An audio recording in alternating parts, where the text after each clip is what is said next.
Hi అండి, welcome to Padma home foods. నేను మీ పద్మ. ఈరోజు మన ఛానల్లో చాలా హెల్తీగా మార్నింగ్ ఎటువంటి హడావిడి లేకుండా రాగి ఉప్మాని ఏ విధంగా ప్రిపేర్ చేసుకోవాలో చూద్దామండి. ఈ రాగి ఉప్మాని పల్లి చట్నీతో తింటే చాలా టేస్టీగా ఉంటుందండి. మరి ఎలా ప్రిపేర్ చేసుకోవాలో ఈరోజు వీడియోలో అయితే షేర్ చేస్తున్నాను. తప్పకుండా చూసి లైక్ చేయండి. ముందుగా స్టవ్ ఆన్ చేసి ఒక ప్యాన్ పెట్టుకొని అందులోకి ఒక 1 టేబుల్ స్పూన్ గీ వేసుకోండి. గీ కొంచెం మెల్ట్ అయిన తర్వాత ఇందులోకి ఒక 1 టేబుల్ స్పూన్ వరకు ఆయిల్ని వేసుకోండి. ఆయిల్ హీట్ అయిన తర్వాత ఇందులోకి పోపు దినుసులు అంటే జీలకర్ర, ఆవాలు, అలాగే శనగపప్పు, మినపగుళ్ళు వేసుకొని పచ్చిమిర్చి ముక్కల్ని అలాగే ఉల్లిపాయ ముక్కల్ని కూడా వేసుకోండి. ఇక్కడ పచ్చిమిర్చి నేను 5 to 6 పచ్చిమిర్చిని తీసుకొని సగానికి కట్ చేసి వేసుకున్నాను. నేను తీసుకున్న పచ్చిమిర్చి కారం ఎక్కువగా ఉండవు కాబట్టి నేను 5-6 వరకు తీసుకున్నాను. మీరు కారాన్ని బట్టి అడ్జస్ట్ చేసుకోండి. ఈ విధంగా ఇవి కొంచెం గోలిన తర్వాత ఇందులోకి కొంచెం కరివేపాకు రెమ్మల్ని కూడా యాడ్ చేసుకోండి. యాడ్ చేసుకొని చిటపటలాడే వరకు వేయించుకున్న తర్వాత ఇందులోకి క్యారెట్ అలాగే టమాటా ముక్కల్ని సన్నగా కట్ చేసి వేసుకోండి.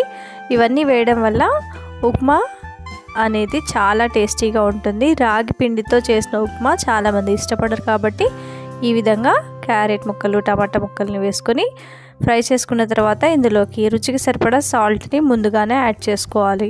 ఇలా యాడ్ చేసుకోవడం వల్ల టమాటా ముక్కలు, క్యారెట్ ముక్కలు పర్ఫెక్ట్గా వేగిపోతాయి. తర్వాత ఇందులోకి ఒక 1/2 కప్పు బొంబాయి రవ్వని యాడ్ చేసుకోండి. ఇక్కడ నేను 1/2 కప్పు బొంబాయి రవ్వని తీసుకొని మొత్తం అంతా కూడా ఒక 2 నిమిషాలు సిమ్లో పెట్టుకొని వేయించుకున్నాను. ఇలా వేయించుకున్న తర్వాత మరొక 1/2 కప్పు రాగి పిండిని తీసుకొని యాడ్ చేసుకోండి. ఈ రాగి పిండి, ఉప్మా రవ్వ మరొక 2 నిమిషాల పాటు వేయించుకున్నారంటే మంచి అరోమా అనేది వస్తుందండి. ఈ విధంగా వేయించుకున్న తర్వాత ఇందులోకి వాటర్ని అయితే యాడ్ చేసుకోవాలి. ఇక్కడ మనం తీసుకున్న 1/2 కప్పు 1 కప్ అవుతుంది కదండి. 1/2 కప్ అంటే 4 కప్పుల వాటర్ని యాడ్ చేసుకోవాలంటే 1/2 కప్పుతోనే 4 కప్పుల వరకు వాటర్ని యాడ్ చేసుకోవాలి. ఈ విధంగా వాటర్ని యాడ్ చేసుకున్న తర్వాత మొత్తం అంతా కూడా మిక్స్ చేసుకుంటూ కుక్ చేసుకోవాలి. ఈ వాటర్ని యాడ్ చేసేటప్పుడు స్టవ్ని హై ఫ్లేమ్లో కాకుండా లో టు మీడియం ఫ్లేమ్లో పెట్టుకొని వాటర్ని యాడ్ చేసుకొని మొత్తం అంతా మిక్స్ చేసుకున్నారంటే ఇక్కడ ఉండలు లేకుండా పర్ఫెక్ట్గా వస్తుంది. ఈ విధంగా మొత్తం అంతా కలుపుకున్న తర్వాత మూత పెట్టుకొని ఒక 2 నిమిషాల పాటు మగ్గనివ్వాలి. 2 నిమిషాల తర్వాత చూస్తే మనకి ఉప్మా అనేది మగ్గిపోతుంది. ఇప్పుడు ఇందులోకి జీడిపప్పు, పల్లీలు యాడ్ చేసుకోండి. ఇవి నేను నేతిలో వేయించి పక్కన పెట్టుకున్నానండి. ముందుగానే పోపులో జీడిపప్పు, పల్లీలు వేసుకున్నామంటే వాటర్లో కుక్ అయినప్పుడు మెత్తబడిపోతాయి.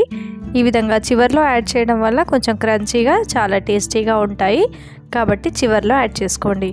ఈ విధంగా మొత్తం అంతా మిక్స్ చేసుకొని మూత పెట్టుకొని మరొక నిమిషం పాటు మగ్గనిచ్చారంటే ఎంతో టేస్టీ యమ్మీ రాగి ఉప్మా రెడీ అయిపోతుందండి.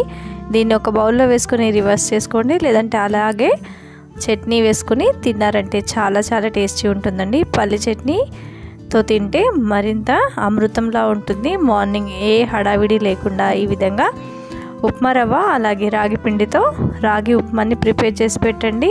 తినని వాళ్ళు కూడా చాలా ఇష్టంగా తింటారు. మార్నింగ్ బ్రేక్ఫాస్ట్ని అయితే చాలా సింపుల్గా ప్రిపేర్ చేయొచ్చండి. చాలా టేస్టీగా ఉంటాయి. మరి ఆ ప్రాసెస్ని ఈరోజు వీడియోలో చూసేద్దాము. వీటిని మనం అట్లని అంటాము. బియ్యం పిండితో అట్లు వేసుకోవడం అనమాట. చాలా బాగుంటాయి. ఇందుకోసం ఒక బౌల్ తీసుకొని అందులోకి ఒక 1 కప్పు వరకు పొడి బియ్యం పిండిని వేసుకుంటున్నానండి. ఇక్కడ పిండిని నేను జల్లించుకొని తీసుకుంటున్నానండి. ఇలా జల్లించుకోవడం వల్ల ఏమైనా డస్ట్ పార్టికల్స్ ఉంటే పోతాయన్నమాట. ఇలా పిండిని జల్లించుకొని తీసుకున్న తర్వాత ఇందులోకి రుచికి సరిపడా సాల్ట్ని వేసుకోవాలి. ఇక్కడ నేను సాల్ట్ మాత్రమే వేసుకుంటున్నాను. మీరు కావాలంటే జీలకర్ర, పచ్చిమిర్చి పేస్ట్ కూడా యాడ్ చేసుకోవచ్చు.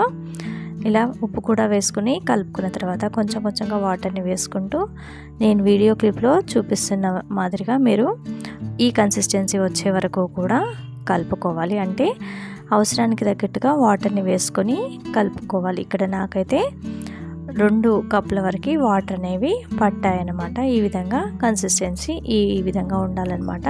చూడండి, ఇక్కడ కన్సిస్టెన్సీ అనేది ఇలా ఉంటే సరిపోతుంది. ఇప్పుడు స్టవ్ ఆన్ చేసి ప్యాన్ పెట్టుకొని ప్యాన్ హీట్ అయిన తర్వాత ఆయిల్ని గ్రీస్ చేసుకోండి. ఆయిల్ గ్రీస్ చేసుకొని ప్యాన్ హీట్ అయిన తర్వాత ఈ విధంగా గరిటెతో అట్లని వేసుకుంటే చక్కగా వస్తాయండి. ఇలా ఒక 2 నిమిషాల పాటు సిమ్లో పెట్టుకొని కాల్చుకున్నామంటే అట్టు కొంచెం గోల్డెన్ బ్రౌన్ కలర్లోకి వస్తుందన్నమాట. మరొక వైపుకి టర్న్ చేసుకొని కాల్చుకోవాలి. ఇలా కాలిస్తే చాలా టేస్టీగా ఉంటాయి. అదే ప్రాసెస్లో మిగతా అట్లన్నీ కూడా వేసుకోవాలి. ఇలా బియ్యం పిండితో మనం డైరెక్ట్గా నీరు దోశను కూడా వేసుకోవచ్చండి, చక్కగా వస్తాయన్నమాట. నీరు దోశ అయితే మాత్రం మనం వన్ సైడే కాలుస్తాము, మరొక సైడ్ కాల్చమన్నమాట. ఇలా అట్లనైతే మనం 2 సైడ్స్ కూడా కాల్చుకుంటే టేస్టీగా ఉంటాయి కాబట్టి నేనైతే ఇక్కడ అట్లను వేస్తున్నాను. మరొక వీడియోలో నీరు దోశను కూడా మీకు షేర్ చేస్తానండి.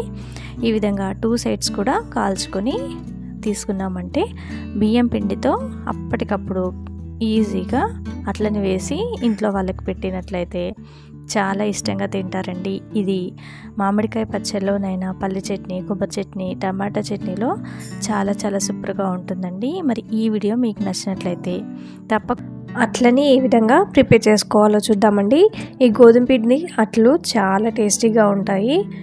అప్పటికప్పుడు 10 నిమిషాల్లో ప్రిపేర్ చేసుకోవచ్చు. ఈ గోధుమ పిండి అట్లని ప్రిపేర్ చేసుకోవడానికి ఒక 1 ఫుల్ కప్పు గోధుమ పిండిని తీసుకొని జల్లించుకోవాలి. ఈ విధంగా జల్లించుకోవడం వల్ల ఏమైనా డస్ట్ పార్టికల్స్ ఉన్నట్లయితే పోతాయన్నమాట. ఈ విధంగా పిండి మొత్తాన్ని అంతా కూడా జల్లించుకొని ఇందులోకి ఒక 4-5 వెల్లుల్లి రెబ్బల్ని కచ్చాపచ్చాగా దంచుకొని వేసుకోవాలి. ఒక 1 టీ స్పూన్ కారం, రుచికి సరిపడా సాల్ట్ని, అలాగే ఒక 1 టీ స్పూన్ జీలకర్ర వరకు వేసుకొని ఈ కారం అంతా కూడా, ఉప్పు కారం అంతా పిండికి పట్టే విధంగా కలుపుకోవాలండి.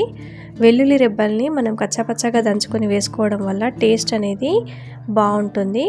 అట్లకి ఈ వెల్లుల్లి రెబ్బలతోటే టేస్ట్ అనమాట. నార్మల్గా కూడా వెల్లుల్లి రెబ్బలు వేయకుండా కూడా అట్లు వేసుకోవచ్చు, కానీ వెల్లుల్లి రెబ్బలు కచ్చాపచ్చాగా మిక్స్ చేసి దంచుకొని వేసుకోవడం వల్ల టేస్ట్ ఇంకా బాగుంటుందన్నమాట. ఈ విధంగా కలుపుకున్న తర్వాత ఇందులోకి కొంచెం కొంచెంగా వాటర్ని యాడ్ చేసుకుంటూ విస్కర్తో కానీ గరిటెతో కానీ మీరు పిండిని ఈ విధంగా కలుపుకోండి. మనం దోశ బ్యాటర్కి ఏ విధంగా అయితే కలుపుకుంటామో ఆ విధంగా మనం పిండి మిశ్రమాన్ని అంతా కలుపుకోవాలండి.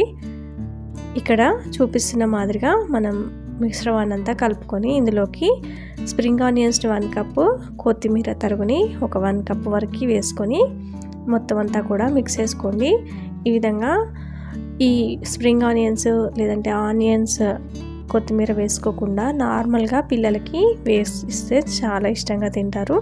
ఇప్పుడు స్టవ్ ఆన్ చేసుకుని ప్యాన్ హీట్ అయిన తర్వాత ఆయిల్ అంతా ఒకసారి అప్లై చేసుకుని కొంచెం వాటర్ని జీలకరించుకోవాలి. ప్యాన్ని కొంచెం హీట్ కంట్రోల్ చేసుకోవాలన్నమాట. ఇప్పుడు గరిటెతో దోశ వేసుకున్నట్టుగానే అట్టుని వేసుకోవాలి. ఇప్పుడు పైనుంచి ఆయిల్ అంతా కూడా అప్లై చేసుకొని మూత పెట్టుకొని ఒక 1 మినిట్ పాటు కుక్ చేసుకోవాలి. ఎందుకంటే ఇది గోధుమ పిండి అట్లు కాబట్టి గోధుమ పిండి కొంచెం కుక్ అవ్వాలి. ఎందుకంటే ఈ అట్లు అనేవి కొంచెం మనం మందంగా వేసుకుంటున్నాము. ఈ విధంగా కుక్ అయిన తర్వాత మరొక వైపుకి టర్న్ చేసుకొని ఫ్రై చేసుకున్నట్లయితే మన గోధుమ పిండి అట్లు అనేవి రెడీ అయిపోతాయండి. చాలా టేస్టీగా ఉంటాయి. ఒకసారి మీరు కూడా మీ ఇంట్లో ఈ విధంగా ట్రై చేయండి. ఎలా వచ్చాయో నాకు కామెంట్ రూపంలో మీ ఫీడ్బ్యాక్ని తెలియచేయండి. హడావిడి లేకుండా చాలా సింపుల్గా మార్నింగ్ ఈ దోశని ప్రిపేర్ చేయొచ్చండి. చాలా టేస్టీగా ఉంటుంది. నార్మల్గా చేసే దోశ కాకుండా ఈ విధంగా ఒకసారి అయితే ట్రై చేయండి.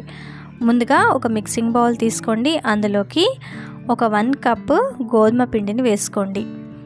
ఇక్కడ ఒక 1 కప్తో చేస్తున్నానండి. ఇందులోకి రుచికి సరిపడా సాల్ట్ని వేసుకొని మొత్తం ఒకసారి మిక్స్ చేసుకోండి. ఇలా మిక్స్ చేసుకున్న తర్వాత కొంచెం కొంచెంగా వాటర్ని యాడ్ చేసుకుంటూ దీన్ని దోశ బ్యాటర్ కన్సిస్టెన్సీ వచ్చే వరకు కూడా కలుపుకోండి. ఈ విధంగా వాటర్ని వేసుకొని అసలు లంప్స్ అనేవి లేకుండా, ఉండలు కట్టకుండా మొత్తం ఈ విధంగా కలుపుకోండి. ఇక్కడ కన్సిస్టెన్సీ అనేది మీకు కొంచెం లూజ్గా అనిపించవచ్చు, కానీ మనము మిగతా ఇంగ్రీడియంట్స్ యాడ్ చేసిన తర్వాత కన్సిస్టెన్సీ కరెక్ట్గా సరిపోతుంది. ఈ విధంగా కలుపుకున్న పిండిని మూత పెట్టుకొని ఒక 15 నిమిషాల పాటు పక్కన పెట్టుకోండి. అప్పుడు పిండి పర్ఫెక్ట్గా సెట్ అవుతుంది. ఇంతలోకి మనం మసాలాని ప్రిపేర్ చేద్దాము. ముందుగా స్టవ్ ఆన్ చేసి కడాయి పెట్టుకొని ఒక 1/2 టేబుల్ స్పూన్ ఆయిల్ వేసుకోండి. ఆయిల్ హీట్ అయిన తర్వాత జీలకర్ర, ఆవాలు, అలాగే మినపగుండ్లు, శనగపప్పు 1/2 టీ స్పూన్ వేసుకొని ఫ్రై చేసుకోండి. ఇవన్నీ ఫ్రై అవుతుండగా ఇందులోకి సన్నగా కట్ చేసుకున్న ఒక 2 పచ్చిమిర్చిని వేసుకొని ఫ్రై చేసుకోండి. ఇవి కొంచెం దూరగా ఫ్రై అయిన తర్వాత సన్నగా చాప్ చేసుకున్న ఒక మీడియం సైజ్ ఆనియన్ని వేసుకొని ఫ్రై చేసుకోండి. ఇలా ఫ్రై అవుతే మనకు పర్ఫెక్ట్గా దోశ అనేది సూపర్ టేస్టీగా ఉంటుంది. ఇప్పుడు ఇందులోకి సన్నగా చాప్ చేసిన వెల్లుల్లి రెబ్బలు అలాగే కరివేపాకు రెబ్బల్ని కూడా వేసుకొని ఫ్రై చేసుకోండి. ఇవి కొంచెం గోల్డెన్ బ్రౌన్ కలర్ రాగానే ఇందులోకి సన్నగా కట్ చేసుకున్న టమాటా ముక్కల్ని వేసుకోండి. ఈ టమాటా ముక్కల్లో ఉన్న గుజ్జు కాకుండా ఓన్లీ వక్కలు లాంటివి కట్ చేసుకొని వేసుకోండి. ఇందులోకి 1/2 టీ స్పూన్ పసుపుని వేసుకొని మొత్తం అంతా కూడా ఫ్రై చేసుకోండి. ఇప్పుడు ఇందులోకి తగినంత సాల్ట్ని వేసుకోండి. మనం ఆల్రెడీ దోశ బ్యాటర్లో కూడా సాల్ట్ వేసాం కాబట్టి కొంచెం చూసి వేసుకోండి. ఇలా వేసుకున్న తర్వాత ఇందులోకి 1/2 టీ స్పూన్ వరకు చిల్లీ పౌడర్ వేసుకుని ఒక 1/2 మినిట్ పాటు వేపుకొని స్టవ్ని ఆపేసి పక్కకు దించుకోండి. ఇప్పుడు ఈ మిశ్రమాన్ని కొంచెం రూమ్ టెంపరేచర్లోకి వచ్చిన తర్వాత ఈ దోశ బ్యాటర్ కన్సిస్టెన్సీలోకి అంటే ఒక 15 మినిట్స్ పక్కన పెట్టుకున్నాం కదండి, అది అంతా మిక్స్ చేసుకొని ఈ మసాలాని ఈ దోశ బ్యాటర్లోకి వేసుకోండి. ఇలా వేసుకొని మొత్తం అంతా విస్క్ చేసుకోండి. ఇప్పుడు కన్సిస్టెన్సీ అనేది కరెక్ట్గా సెట్ అయిపోయింది కదండి. దోశ వేసినప్పుడు మనకు పర్ఫెక్ట్గా వస్తుంది.